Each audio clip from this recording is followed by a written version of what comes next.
Good day. Welcome to the third presentation in the Canadian Antisemitism Education Foundation series, Palestinian Arab Intransigence and Antisemitism. I'm Andrea Spindle, Executive Director, and today our special guest, Avi Abelo, will speak on the subject of growing antisemitism, which continues unabated because of internal Israeli issues. Given his work and where he lives, I expect we will hear about a lot more than intransigence, as terror has risen in Israel, particularly in Judea and Samaria. Our thoughts today go out to the families and friends of those Israelis recently murdered for the mere fact of being Jewish, of being Israeli, of seeking to live peacefully in the heartland of Israel, in the ancient and historic homeland of the Jewish people. But terrorism hasn't been confined to areas deemed settlements or disputed territories. Attacks have also taken place in Tel Aviv and Jerusalem, and rockets from Gaza hit and killed a man in Rehovot. Since January this year, 28 Israelis have been murdered by terrorists, and both the Palestinian Authority and the terror regime of Hamas know no boundaries as they seek to utterly destroy Israel and eradicate the Jewish people and their history in Israel. This is aided and abetted by those who constantly try to wipe out historical facts and create a false narrative of the land being Palestinian, that the Western media buys into lies, that academia ignores evidence, and that political cultures in the West are repeating anti-Semitic libels that led in the past to pogroms and attacks, a Farud and a Holocaust is unbelievable, but it is happening. Avi Abelo is one of the people who has steadfastly disclosed the truth, challenged conventional media, liars and fakers, and even calls out those Jews who keep their eyes closed and their minds focused on Palestinian Arab rights, but not Jewish rights. Before I formally introduce Avi, I want to remind our audience that this webinar is being recorded and the video will be sent to everyone on our list. It will also be posted on our YouTube channel. If you have a question, please put it in the Q&A box. If you write in the chat, please be respectful with your comments and do tell us where you are. Remember that CAEF is a charitable organization and your donations, whatever size, are needed and appreciated. Help CAEF to develop educational resources, research anti-Zionism and anti-Semitism in education, advocate to governments at all levels, stand strong with Israel and promote Zionism and Jewish pride, and continue to offer experts in regular webinars. American listeners can also donate. Just go to our website and click on the donation button. You'll find instructions there on how to donate, whether in Canada or the US. Last but not least, thanks to our many co-sponsors, including the Pulse of Israel and 12 Tribe Films Foundation. Please watch our closing slide where we list all 15 sponsors. Okay, now I'd like to introduce Avi. He's the host of the Pulse of Israel daily video podcast and the CEO of 12 Tribe Films Foundation, which manages IsraelUnwired.com. He originally made Aliyah with his family at the age of 16. He has a BA from Baruch University and an MA from Columbia University. After working as a change management consultant for Accenture in New York City and opening up their Israel office in Tel Aviv, Avi produced the acclaimed movie Home Game about Gush Katif. Due to the success of Home Game worldwide, Avi made a career change to dedicate his time to using media, videos, and social media to promote the politically incorrect truth about Israel, the Jewish people, and the freedom-loving world. Avi met and married his wife in New York City, after which they returned to Israel in 2002. At that time, they had their first son, and now they have 4 boys, ages 14, 17, 19, and 22. Avi and family live in Efrat, and that is where he is speaking to us from today. Welcome, Avi. Shalom, shalom, Andrea. Thank you so much for having me. Thank you, Anita. Thank you, David. Thank you to all the co-sponsors of the evening and for all of the wonderful and important work you guys do at CAEF.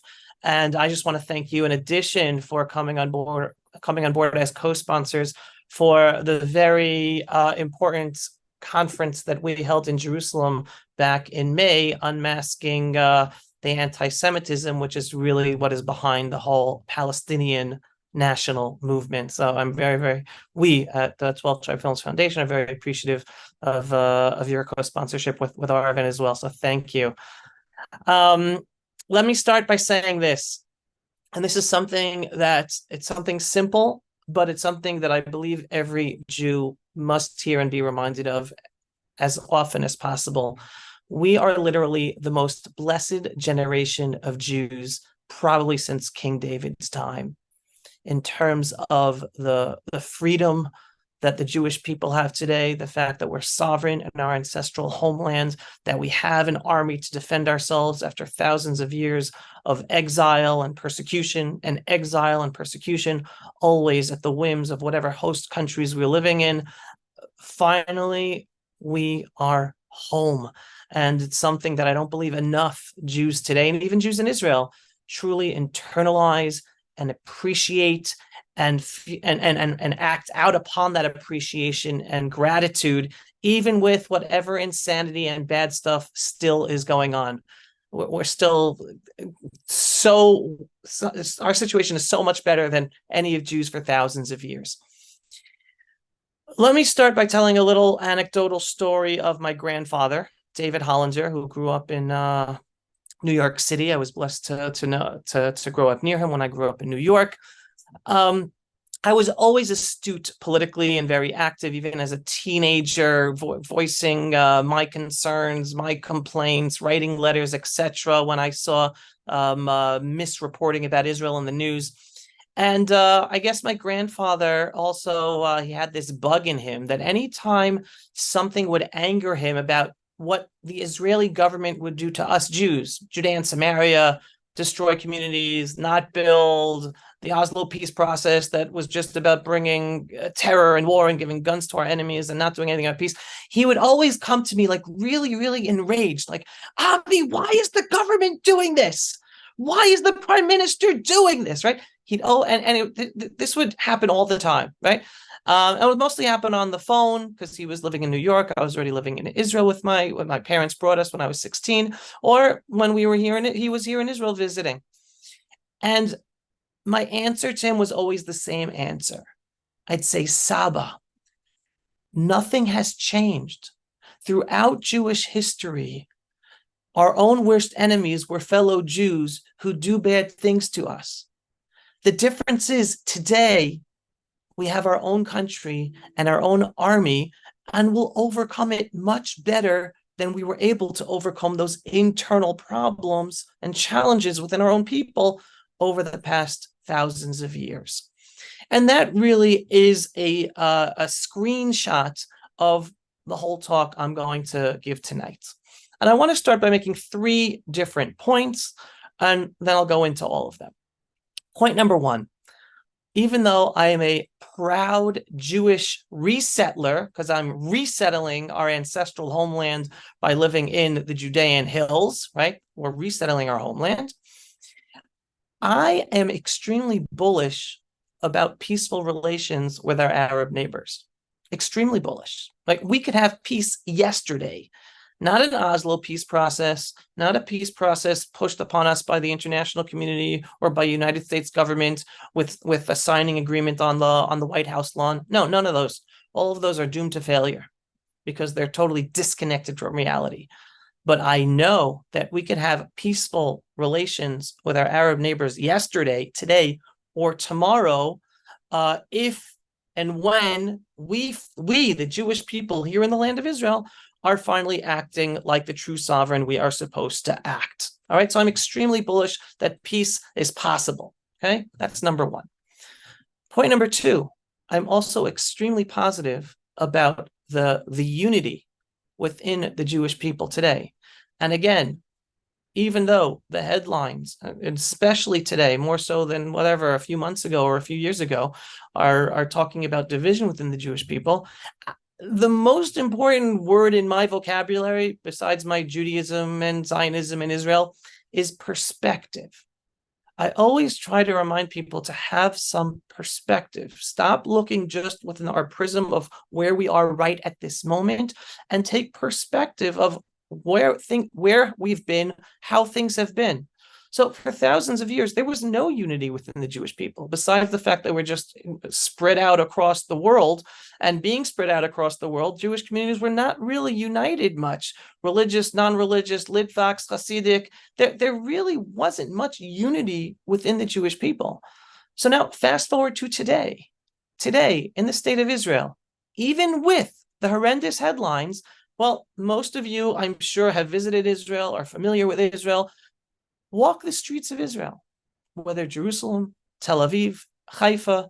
You have religious, you have secular, you have atheist Jews, ultra-Orthodox. We're all shopping in the same stores. We're all getting treated and working together in the hospitals. There are more ultra-Orthodox serving in the IDF today than ever before. Is that enough? Not necessarily, but it's more than ever before. There is more unity on the day-to-day life within the Jewish people in the land of Israel itself, even with all the arguments and with all the disagreements, no matter how passionate and harsh they may be. There is more unity today than ever before. And again, perspective. I'll take, many of you might be older than me and have memories of the state of Israel in its infancy, whether in the 40s, the 50s, the 60s. Well, I don't have to remind you all about the history of the modern state of Israel just 70, 60 years ago. The Mapai governments in Israel were extremely harsh and discriminatory against anyone in Israel who did not follow the labor socialist Mapai party line.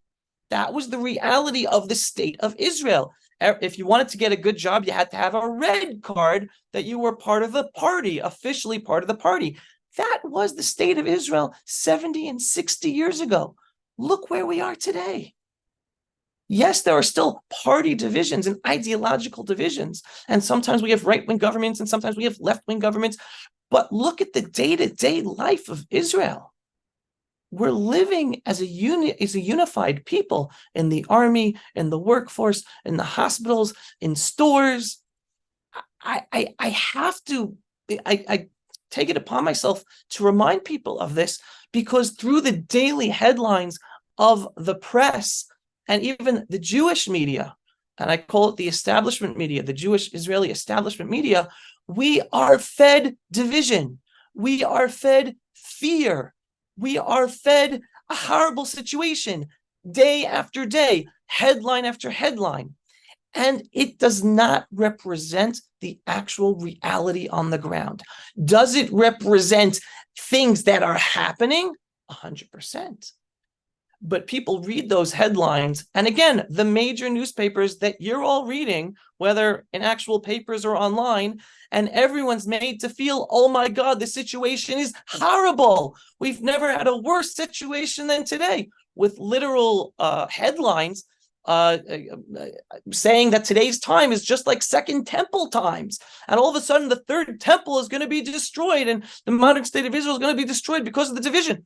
We are being divided with people, with journalists, with leaders, whether political leaders, whether organizational leaders, sometimes even rabbinic leaders, who are playing upon our fears and blowing things out of proportion instead of explaining to us the context of every single issue, no matter how scary that issue might be.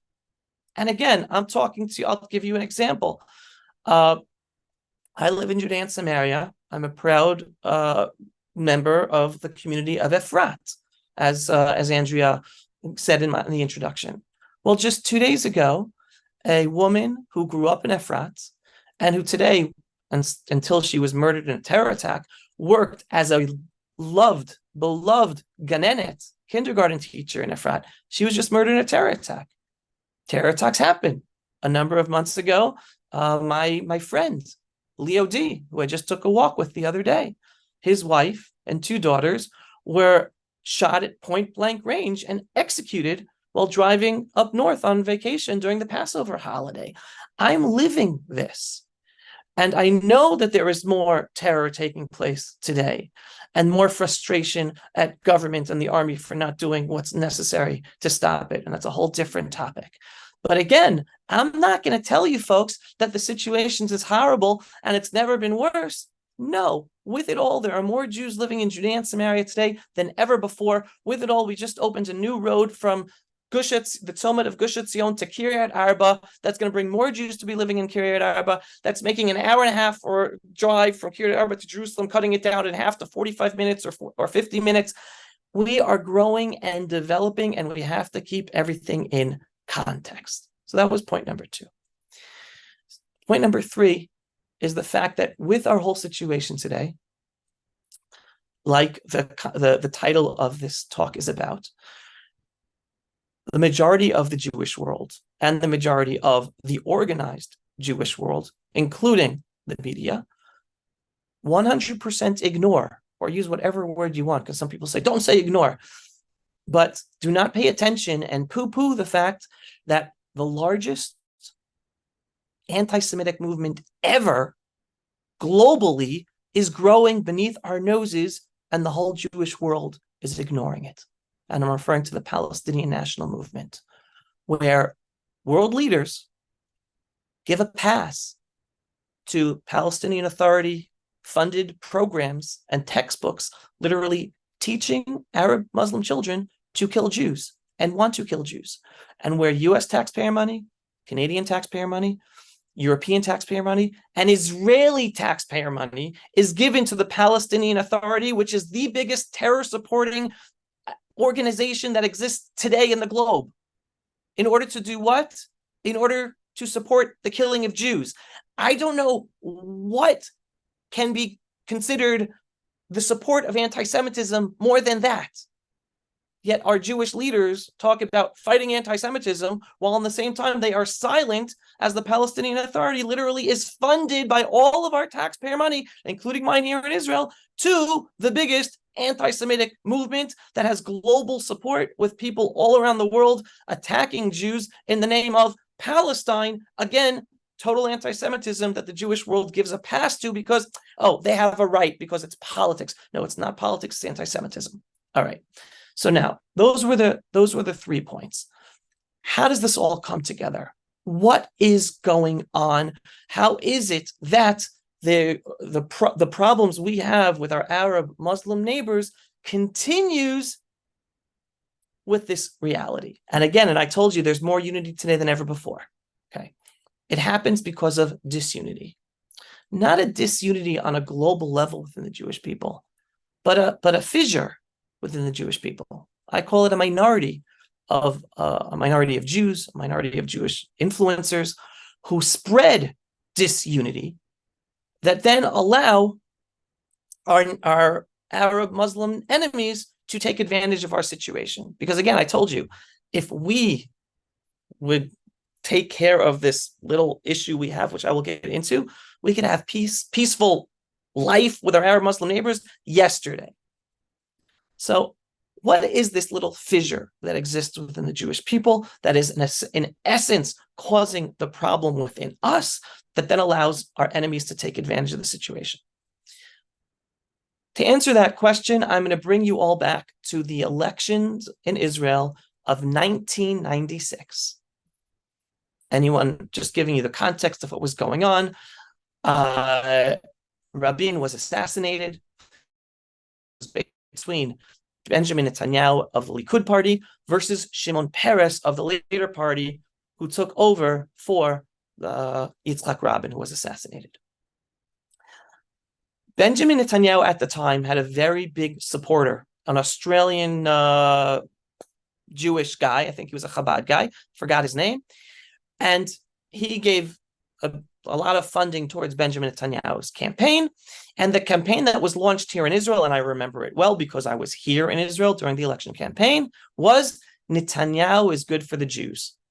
That was the campaign slogan, right? Again, the context of the time was terror was through the roof in Israel, all right? Horrendous terror at every corner, happening all over the country after the Oslo Accords were signed.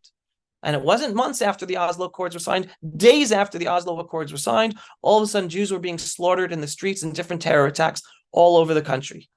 And hence, the tagline of Benjamin Netanyahu's campaign was, I'm going to protect Israel Oslo Accords were a disaster. We have to stop this. And hence the campaign was Netanyahu is good for the Jews. We all know who won that election. Netanyahu and the Likud beat Shimon Peres and the Labor Party. And then Netanyahu set up a coalition government. I don't know how many people remember this, but there was an interview with Shimon Peres immediately after the elections. I don't know if it was the night of the elections, it had to be the next morning, because the results only came the next morning. I guess it was the next day. And he was asked, like, what happened? And again, nobody trusts me. Google it on your own. But a famous quote, Shimon Peres at the time said, "The Jews won and the Israelis lost."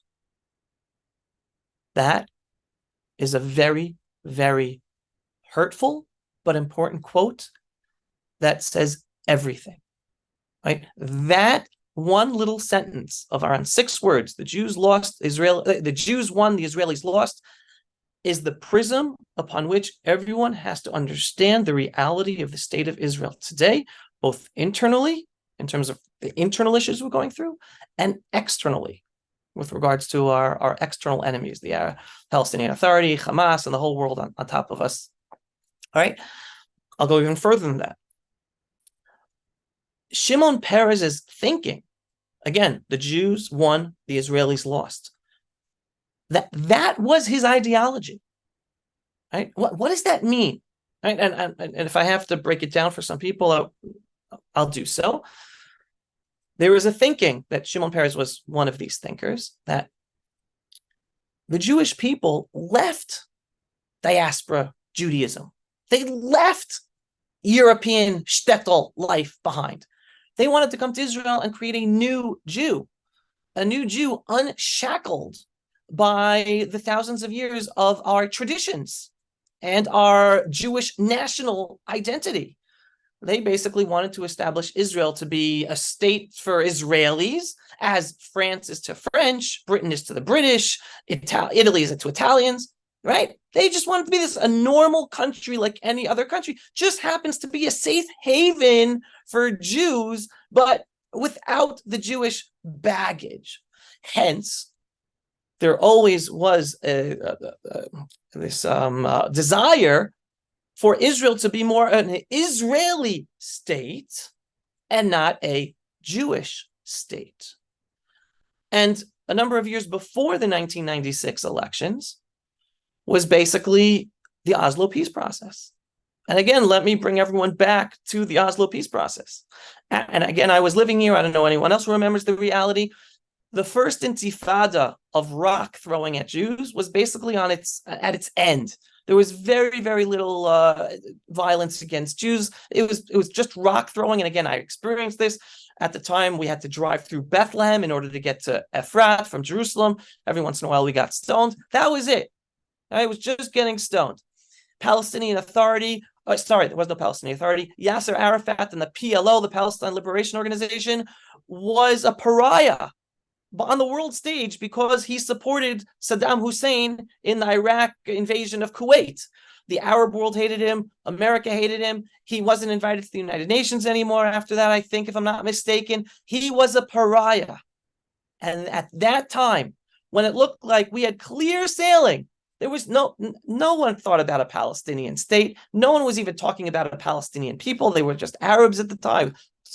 Sometimes they were called Palestinian Arabs, maybe, but it wasn't a headline issue. The world was not on top of us like they are today. It was a much lower flame. And then out of nowhere, Shimon Peres and his staff illegally had talks with representatives of Yasser Arafat. Again, I say illegally because on the books, on the Israeli law books at the time, it was illegal for any Israeli or the government to have talks with representatives of the Palestine Liberation Organization. Because again, it was the biggest terror organization at the time, killing Jews all over the world. So basically, someone who was a leader of Israel's politics went against Israeli law and pushed forward for this illegal talks for peace with a pariah terrorist who even the world didn't respect anymore. And Shimon Peres and his staff basically brought him back onto the world stage. Israel ended up giving guns to a terror organization, giving them our land, giving them sovereignty in our land in Judea and Samaria. And now why am I bringing this all together? Because now you understand why Shimon Peres did it. It wasn't about peace with the Arab world. It was about trying to create an Israel for Israelis versus a Jewish state of Israel for the Jewish people, where everyone else can also live with equality and prosperity, etc., under a proud, strong Jewish character state for the state of Israel.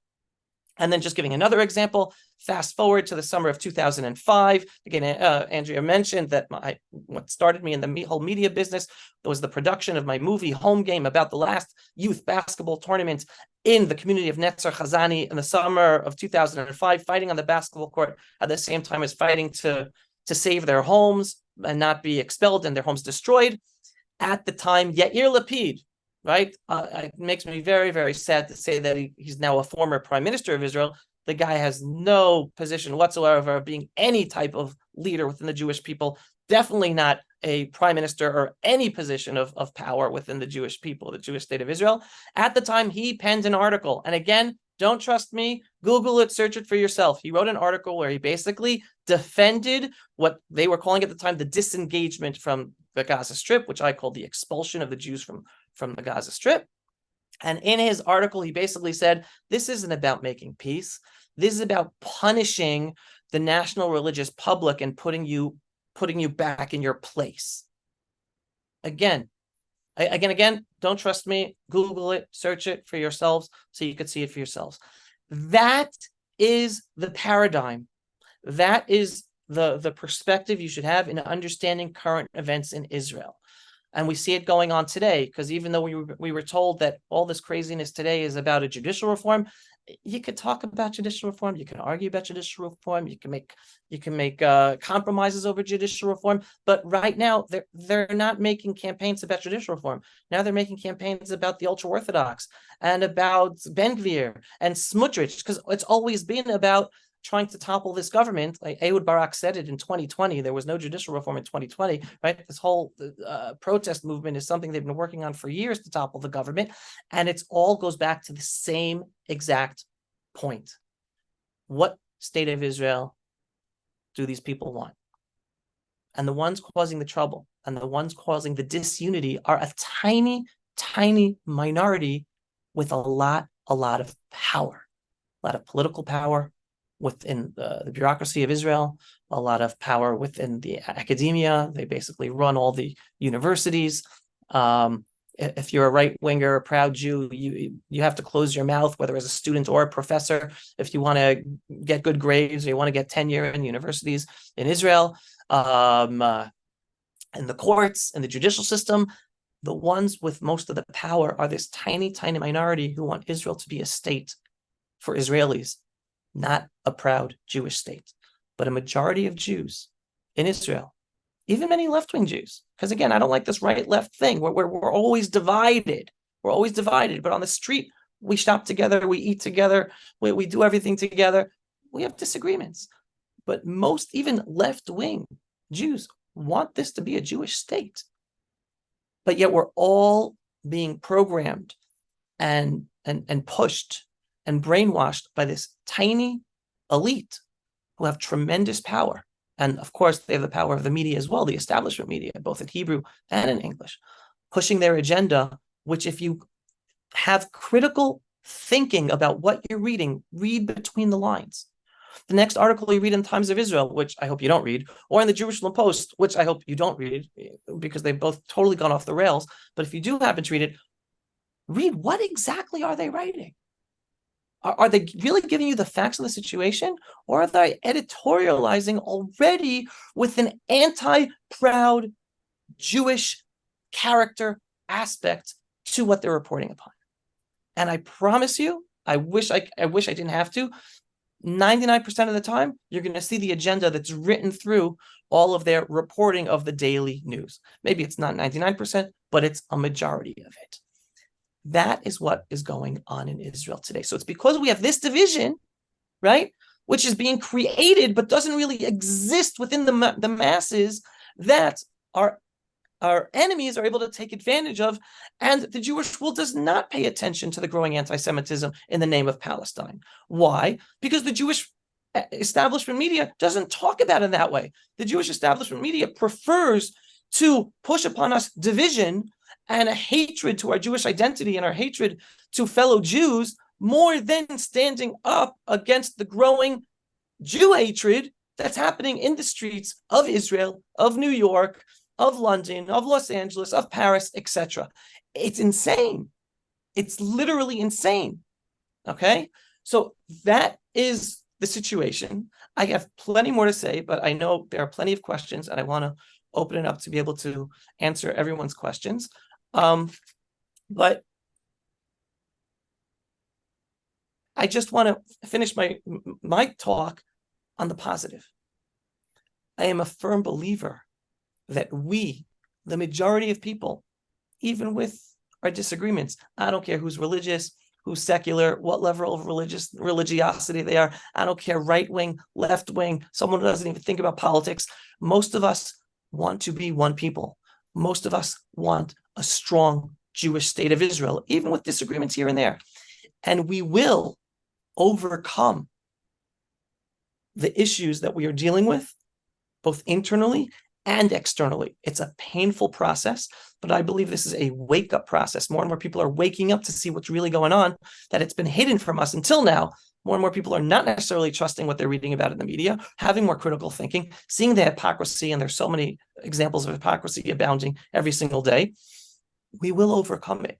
So if anything, I don't want anyone to come out of this depressed, and because there's so much to be depressed about. I want everyone to come out of this inspired. We have never been in a better position as a Jewish people to overcome our challenges, both internally and externally. We are so blessed to have the Jewish state of Israel with all of its issues, because it's a country like every country, run by people, and all people have issues, right? There is no man-made run organization or country that doesn't have issues, because we are all fallible, all people, all leaders of all kinds. But we're the most blessed generation, and more Jews today understand and appreciate how blessed we are and what we have. And it's because of that we're going to overcome this. Thank you. Wow. That was wonderful, Avi, because we all needed a shot in the arm of positivity, for sure. I have a couple of questions related to the Palestinian piece before I call on Anita Bromberg, our president, to bring in questions from the audience. What you describe actually seems to me to be comparable to what Daniel Pipes and his people speak of when he talks about the Victory Project, which I'm sure you're familiar with. But do you see that as one way to place Israel in a much firmer position against terrorism and to really, I guess, take some stronger position against what's going on in the Palestinian Authority? Yes, for sure. Listen, again, the solution is simple. The solution is we, as the Jewish people, properly act as a sovereign. Because we're not. We're not. And this government was voted in order to try to act like a sovereign. And even though this government is trying to act like a sovereign, it is not able to succeed. Why? Because the judicial system is stopping it from acting like a sovereign. All right, the judicial system is part of the problem. That's why we need judicial reform. And let me give you some examples. You cannot have a country where there are people illegally taking over land and the government can't do anything about it. And when we're talking about the illegal land grabs of Arabs and Bedouins down in the Negev and the Galil, you can't have a police that's supposed to enforce law and order when the justice system allows illegal, dangerous protection rackets within the Arab sector to run rampant. I was just up in the Golan Heights last week, and I actually interviewed the owner of the Airbnb that I was staying. She's actually a survivor of a terror attack herself. Ari Fuld, my friend, Hashem Yikom Damo, saved her life when he was attacked and then died. He ran after the terrorist who was running after Hila, the falafel stand owner, and he saved her life. She and her husband moved up north to the Golan Heights. I actually just interviewed her. Anyone could see the interview. They go to my website, pulseofisrael.com. And another video about her Airbnb is coming out next week. So again, be inspired. You can watch that on pulseofisrael.com or subscribe. And I interviewed her. And she was explaining to me, Avi, you don't understand what's going on in the Golan Heights. The Arab protection rackets are taking over land and burning down stores and companies of Jews who refuse to pay protection money. She told me in the interview, she goes, just last night, our friend's gas business was burnt down to the ground by the local protection racket. And again, even if the police want to do something to stop the protection rackets, guess what? They can't. Because according to the existing laws, either the judges have nothing to hang them on in order to indict them, or even if they indict them, they give them some puny, laughable punishment that then allows them to continue terrorizing local businesses. Okay, this has been happening for years. Israel, because of a very, very problematic justice system. And again, I don't know whether it's because some of the judges are ideologically that way, and therefore they do that, or they know if they gave harsh punishments, guess what? Their houses are going to be attacked. Their car is going to be burned. They're going to get firebombed if they throw an Arab protection racket into jail for too long, right? That's the situation. The justice system and the media for years have been covering up all this stuff and allowing this to happen. We can't deal with the Palestinian Authority and with Iran properly if we don't act like a true sovereign, even within the recognized borders of Israel. Right? This is just a tiny example. So hence, the Victory Project is basically about the Jewish state of Israel internalizing that we were the victors and acting like the victors. So I'm translating that to understand the Jewish state of Israel finally has to act as a true sovereign, implementing the law. I go up to the Temple Mount to pray. The discrimination against Jews that happens on the Temple Mount screams to high heaven. If it would be happening anywhere else around the world, we'd be screaming anti-Semitism. But because it's in Israel, and because the Jewish state of Israel allows it because of whatever reasons, but the whole Arab world sees that. They see we're weak. We're not even standing up for ourselves on our holiest site. We allow them to enter the Temple Mount from 11 gates, and Jews are only allowed to enter one gate 4 hours a day. That's discrimination. That's religious discrimination on our holy site. Even in the Muslim world, and I'm sure you've had Dr. Mordechai Kedar before, even the Muslim world, there are disagreements whether the Temple Mount has any holiness whatsoever to the Muslim world, right? Because Al-Aqsa, to many Muslim scholars, it's in Saudi Arabia. So it's not even Al-Aqsa. Right. But yet, the weakness of the Jewish spirit in our leadership, in our political echelon, in our justice system, in our Jewish communal leaders around, how many Jewish communal leaders today will stand up and say, you know what? The Muslims disagree about Al-Aqsa being in Jerusalem. How many will do that? None. Virtually none. Okay, virtually none. They're not able to stand up for ourselves. So the day that we stand up for ourselves and understand not just that we were victorious, but this is our land. We are a blessing to anyone who lives within us. Again, I'm going to bring you all back to pre-1948 to understand the situation. Pre-1948, Jews in Petach Tikva were being attacked by Arabs, right? Jews of Haifa were being attacked by their Arabs in Haifa. Jews of Tel Aviv were being attacked by the Arabs in Jaffa, right? Guess what? Any Arabs who today live in Jaffa, Akko, or whatever other areas, and they're now Israeli citizens, they have great lives. They're Israeli citizens. They could officially, according to Israeli law, become prime minister of Israel. They could be Supreme Court justices. They can be heads of Israeli hospitals. They can have their own law firms. Is there discrimination here or there? Of course, we're a society like any other, so there's some discrimination. But on the whole, they have freedom and equality, have the best lives. That's why I'm a proponent. The more Jews we have living in Judea and Samaria, the better the lives are going to be of those Arabs who choose to live peacefully with us. We're the solution. Jews living in Judea and Samaria are the solution for a peaceful future. We're not the obstacle. The head that we have to appease, a Muslim mindset that teaches children with their mother's milk, with mother's education, to kill Jews, that's the obstacle to peace. And we have very few Jewish organizations willing to say that straight fact. We are. Anita, do you have a question ready? I do. Thank you. Quite a few of the questions are remarking on your upbeat, optimistic view, which I think we often lose. I certainly worry when I open the media myself.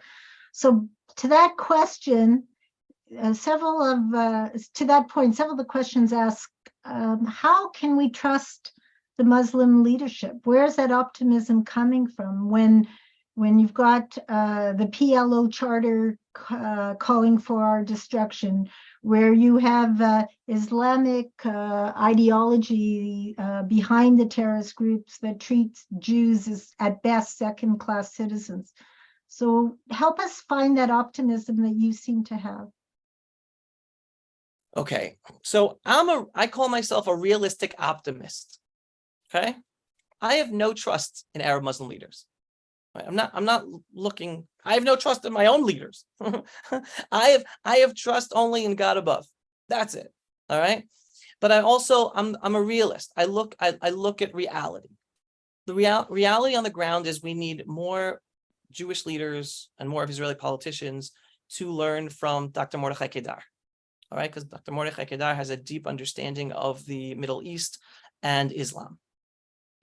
And I'm just going to quote Dr. Kedar here, where he basically says, peace in the Middle East is like the sand of the sand dunes. It depends which way the wind is blowing, right? You can never trust the Arab Muslim leader, Arab Muslim world. And I imagine most people here, once in their lives, have watched the movie Exodus, because I love to use the example of Exodus. As a child, I already internalized this lesson. And in my own life, knowing reality on the ground and plenty of stories that I'm familiar with further embeds this lesson. But I'm going to bring it back to Exodus, everyone, all right? Go back to those nostalgic days when Hollywood actually was proud of the Jewish people in the state of Israel, right?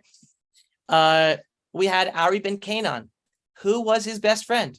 His best friend in the movie Exodus was the Muslim sheikh of the neighboring Arab town to his youth village in the Galil, right?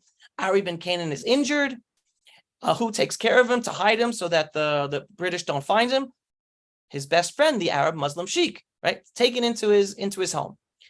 Ari ben Canaan gets better, goes back to the Jewish village, and then basically the sheikh goes to Ari ben Canaan. He goes, Ari, the Arabs are going to attack you. All right, leave. Get out of here. You're going to be decimated. You're going to be destroyed. Everyone's going to be killed. Get out of here. And Ari ben Canaan says to his friend, what are you talking about? Let's fight together. We're going to come to your Arab village. We'll fight together against the bad guys. And the Arab sheikh goes, no, Ari, you don't understand. You don't understand. I can't. Bye, Ari. Okay? That's it. Right? Ari believed, and this is the state of the Israel mindset, meaning the Israel versus Jewish state mindset today. Too many Jews and our leaders believe, oh my God, if we only have peace, if we only appease them, if we only do this, if we only do that, we'll be able to have peace in the Middle East and be able to eat hummus in Damascus, right? No. Because what was the next scene? The next scene is Ari ben Canaan and his Haganah soldiers going into the Arab village. The Arab village was empty. What they found? They found his friend, the Arab Muslim sheikh, hanged by his own fellow villagers. He was their leader, by his own fellow villagers, with a Magen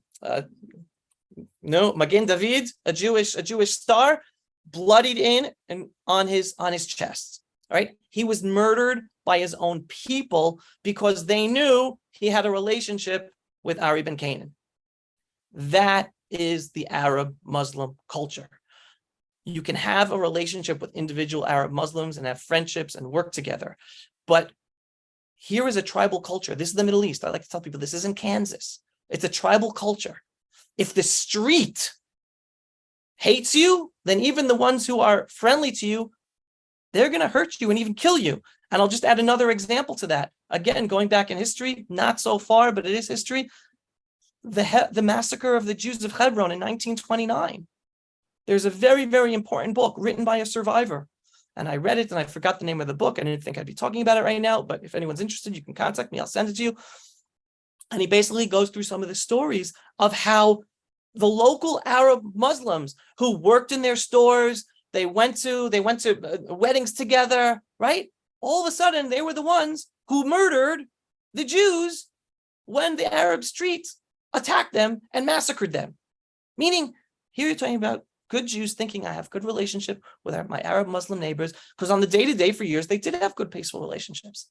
But all of a sudden, when the street decided, when the culture around the Arab street decided, now it's time to attack the Jews, that's the culture. It's a tribal culture. They all went in on it. And very, very few individuals are able to stand up to that culture. So that's the mindset. So in order to have peace or with the Arab world, I'm not looking for a piece of paper to sign with an Arab Muslim leader. No. Israel must be a strong state. We must have a strong army. We must punish anyone. We have to take a Rudy Giuliani approach to the streets of New York for the state of Israel. Any small infraction, we have to punish so that they know they can't get away with anything, nothing small or large. And then what does the Arab Muslim world have that we don't have as enough that we should, because we are an original tribe from the Middle East? The aspect of respect. The Arab world understands respect. If you stand up for yourself, they will stand down. And today, all these years since Israel's establishment, they see weakness because we're always appeasing them. They see we're weak. They see the army doesn't do what's supposed to be done to protect ourselves. They see they can get away with things. Hence, we can't have peace. That's why I'm saying the solution is we understand how blessed we are. We understand this is our homeland. We finally have leadership, political, media, army that's willing to take the Rudy Giuliani approach of harsh against small infractions so that obviously there won't be any big infractions, and we'll be able to live peacefully with those Arab Muslims who want to live peacefully with us. And anyone who actually continues with their terror ways, well, they get killed, they're in jail, or they get expelled. Right? That's how a proud Jewish state of Israel should be acting, and then being example to the world. The world's looking for us for leadership. Right now, we're not giving a role for the world. Too many of Israel's leaders who believe in Israel over a Jewish state, right, a regular state of Israel versus a Jewish state of Israel, they think, oh my God, we have to be a progressive state. We have to do all this progressive, really regressive policies for the country, and then the world will respect us and love us and whatever, and that's how we're helping the world. No. The whole world's going insane. Terror and violence is growing all over.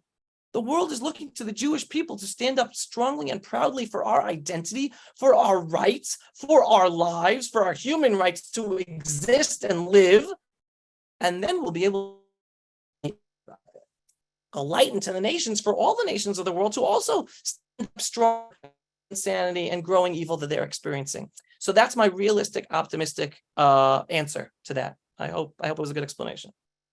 It was a very good one. Should I ask another question, Andrea? We have a lot of questions. I just want to ask one question that relates back to this Palestinian intransigence. I understand from recent reading that now the left, which is running this campaign against the government, really not just about judicial reform, we know that, is trying to bring in Palestinian rights as an issue. And I want to know if that's what that looks like, and are the Palestinian Arabs and the Israeli Arabs supporting that? I haven't seen any reports that the Arabs have been standing with the anti-reform movement, but it looks like that could happen. Is that happening in your mind? Is that what's next? Listen, the insanity of the situation, which you touched upon right now, Andrea, is that the Arabs don't have to do anything.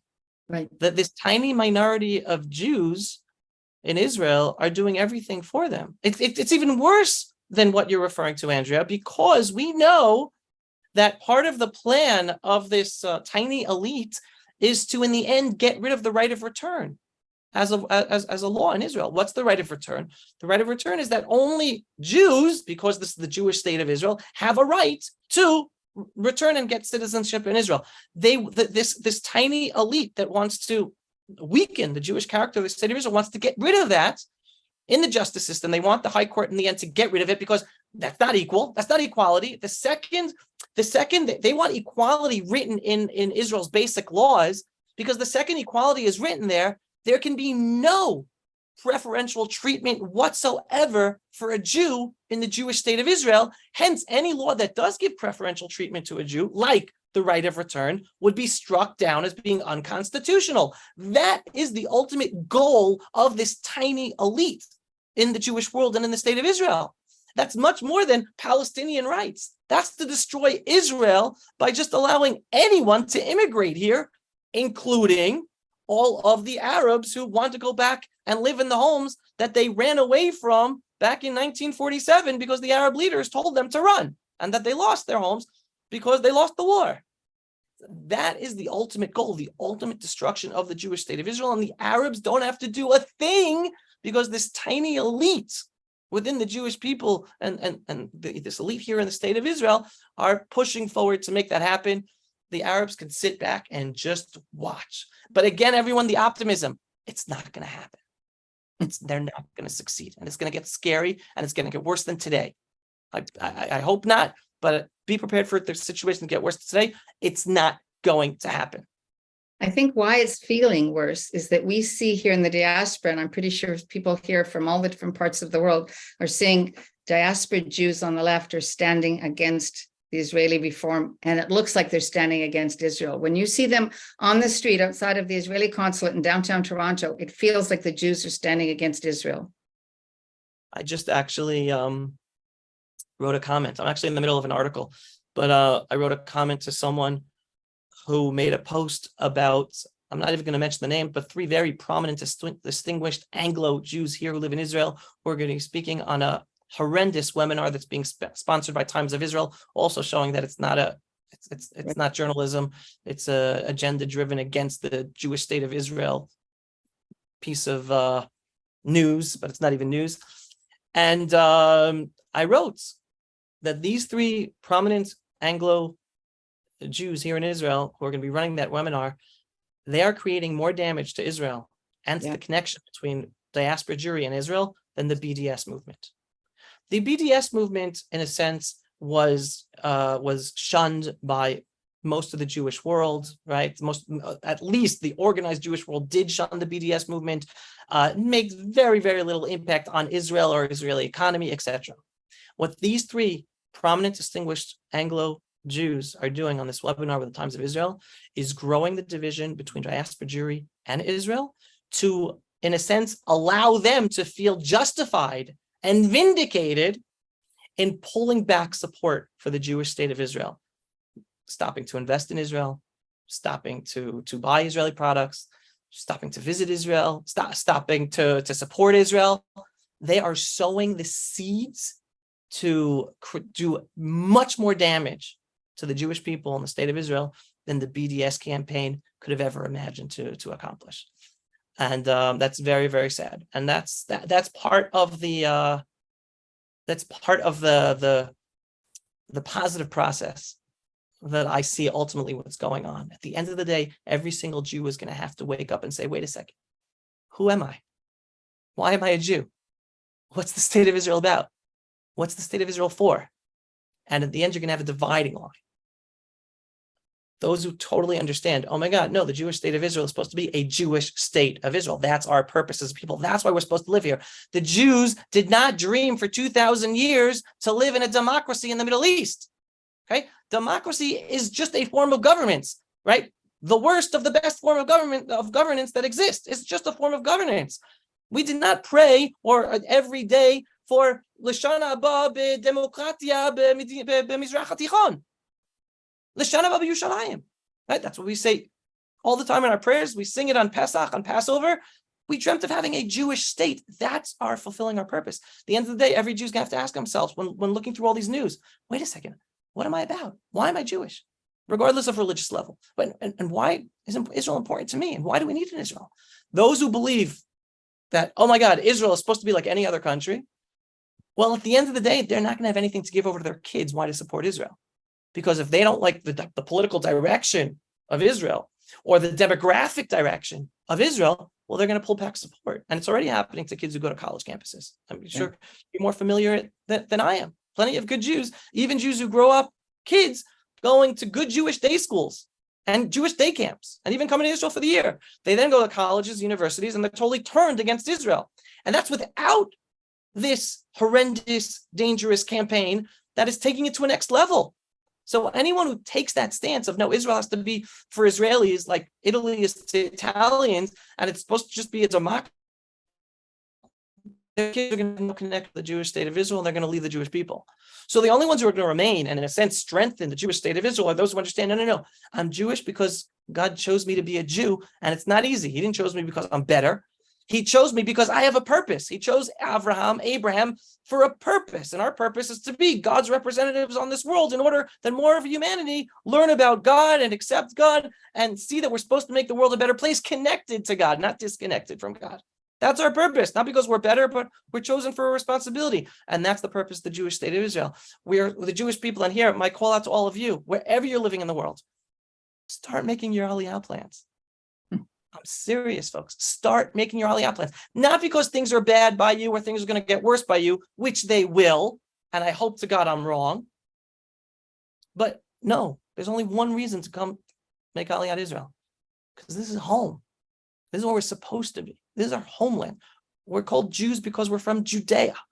Whether you live in Judea or you live in Haifa or you live in Golan, you live in the Negev, doesn't make a difference. This is where we belong, where we fulfill our purpose as a people, fulfilling why we were chosen. We could be the best Jews we could be anywhere in the world, again, regardless of religious level, but where we fulfill our purpose as a unit, and God chose us to be a unit, that's here. So regardless of how bad things look, again, whether internal issues or external issues, we're going to come out of this fine.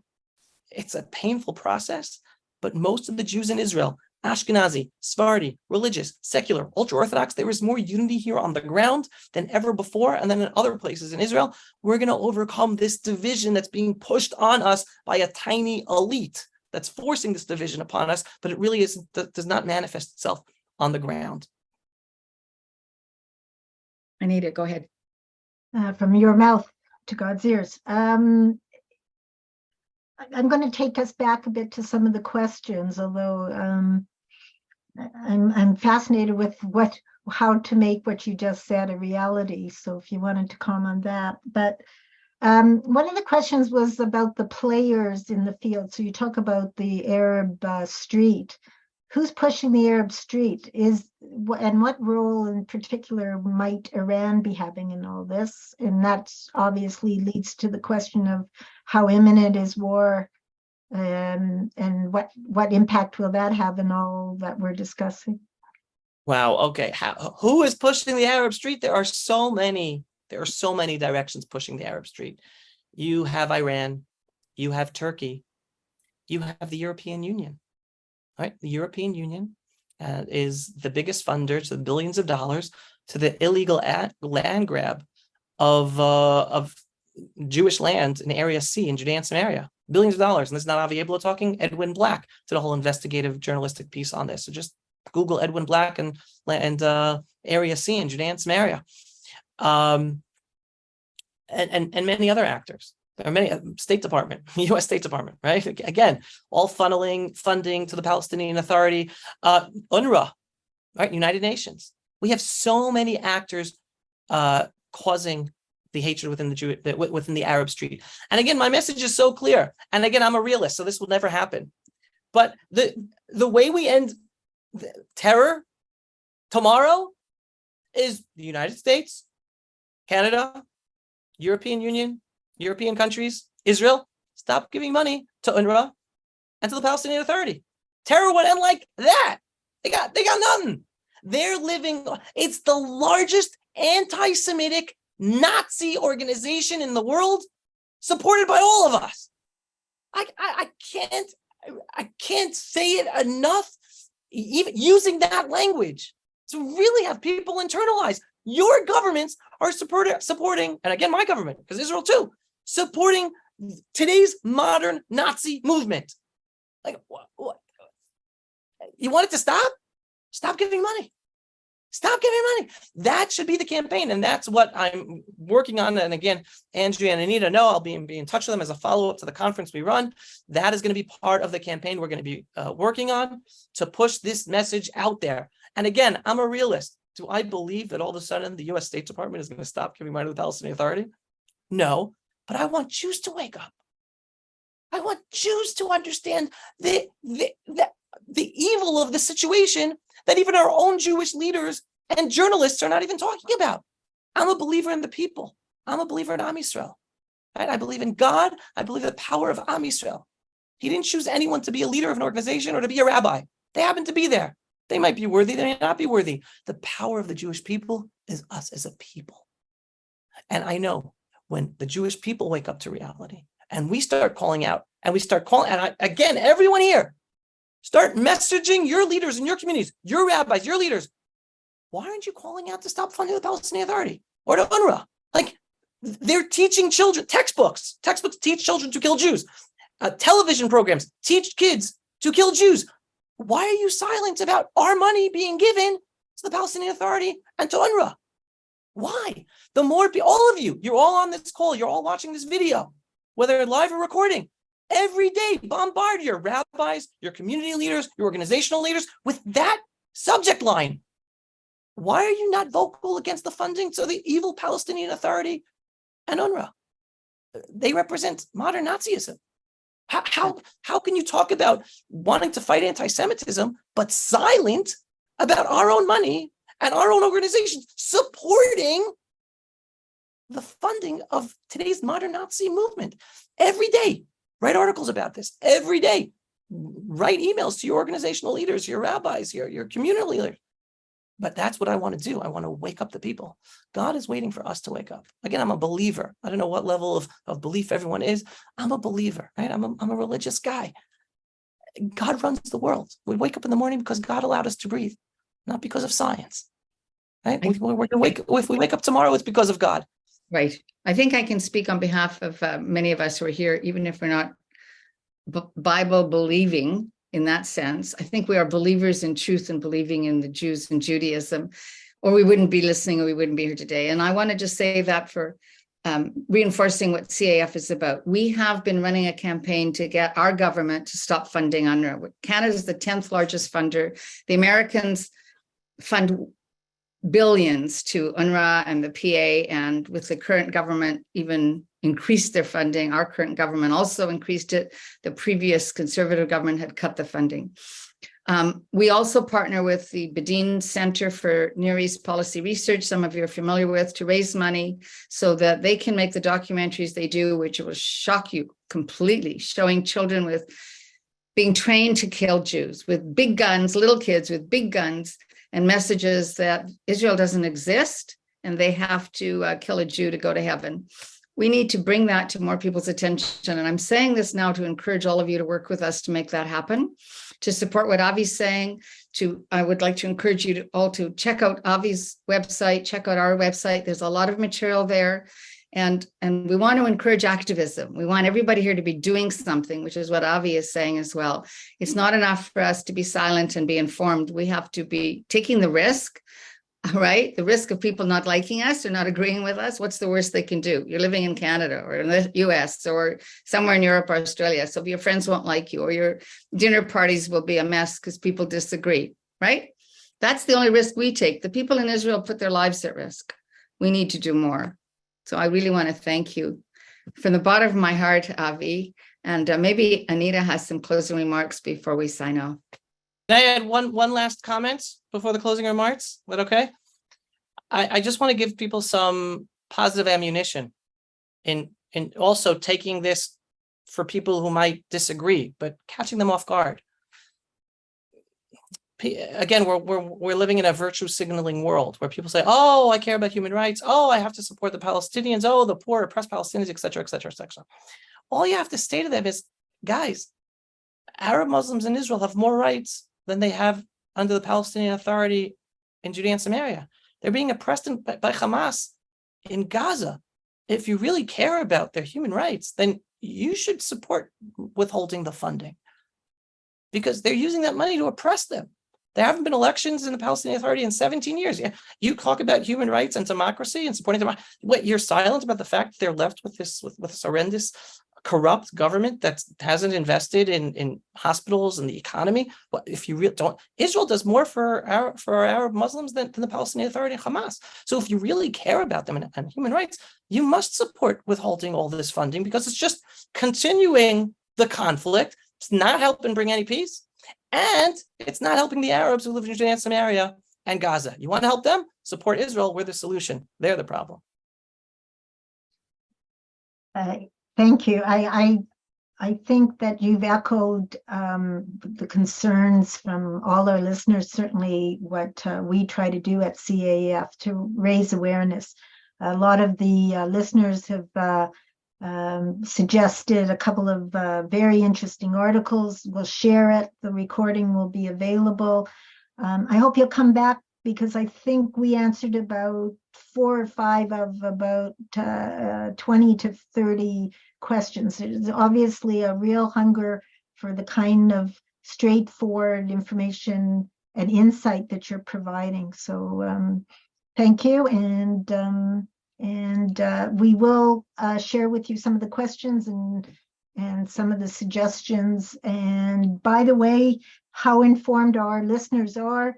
One of the listeners said that the person's name that you were looking for was Joseph Gutnick. Thank you. That's Yes, how the Australian businessman. That's how informed our listeners are. Another one said, pointed out that the grandparents of their brother-in-law was actually part of the massacre. May they rest in peace in Gush Etzion. So we have very informed, interested attendees that are hungering for the kind of honest answers that you gave here that are all too often buried. So again, I thank you. And I want to close by also thanking all of our sponsors. On the screen, you'll see now are the 15 organizations that have helped us put this together, and I appreciate everyone's support. So thank you. Stay well, stay strong. Thanks, Avi. Thanks, everyone. Thank you. Thank you for having me. And anyone who wants to follow up with questions, they can share my email with everyone. And I'll share my email with anyone who wants to follow up with specific questions. I'll be happy to respond as soon as I can. And obviously, anyone could follow me. My daily program is thepulseofisrael.com. And our news-oriented website is israelandwired.com for the politically incorrect truth that, unfortunately, the establishment Jewish media is not telling you to give you the perspective of what's really going on here in Israel. Thank you.